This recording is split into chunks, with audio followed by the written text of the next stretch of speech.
Good morning, people. First off, I'd like to say,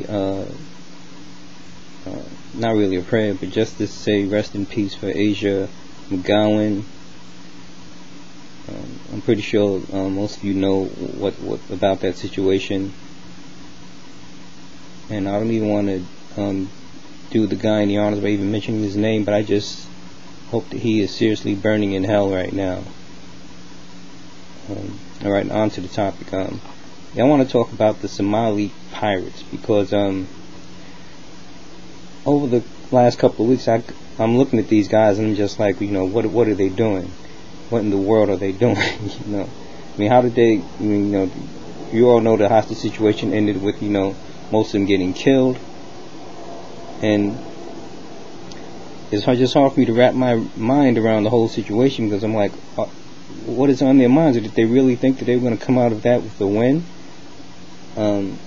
So I did a little research, not a whole lot, but I did a little research, and I found out that apparently the government in Somalia is almost non-existent. So there's a lot of, it's like the Wild West there. But apparently, like in the early 1990s, the government even though it existed, so weak that they can't protect their own coast.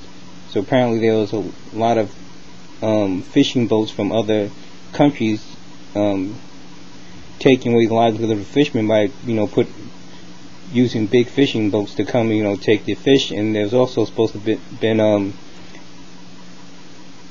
dumping of nuclear waste in the oceans as well. So apparently the fishermen and the people in Somalia decided to get together and form their own kind of coast guard to prevent that.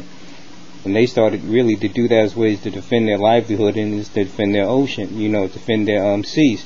So it kind of had a noble start to it, but apparently it got to the point where people realized they could really make some money, and they just started hijacking, not just hijacking any boat that they could really get off on, whether they were trying to dump nuclear waste or not.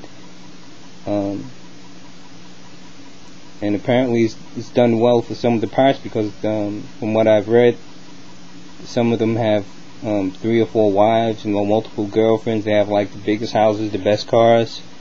They're like really like the big time, like the big drug dealer, in the hood. So this apparently is profitable for them, but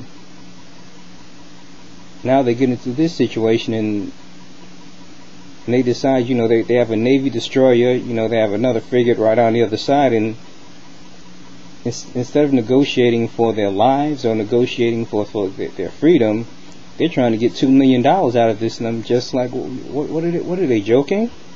I mean, the U.S. Navy is being watched by other navies.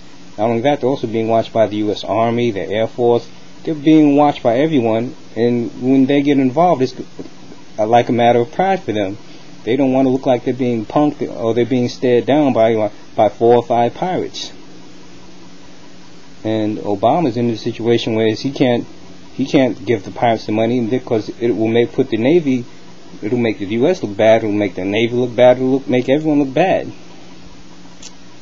So the longer that situation dragged on, I'm like, those guys just aren't going to make it out of there. And surely enough, they didn't. So I don't know. I was just trying to wrap my mind around it. But then even after this situation, other pirates decided they wanted to fire on American ships. And now Hillary Clinton is saying, well, she wants to do something about it, which means she wants to get political points to to try to solve the problem, even though it's going to have to be a multinational thing to solve the problem. But I don't know, they just seems like they have this delusion of power. It kind of boggles my mind because once all is said and done, let's face it, a bunch of black men are going to be dead. I mean, they might not be African American black men, but at the end result of all is, if they decide to really shut it down, there's going to be a bunch of black men dead. And it's just a shame. I just can't figure it out. But anyway, I just wanted to I just wanted to put my thoughts out there and just see if anybody else is feeling the same way. So anyway, thanks for listening, you guys. Peace.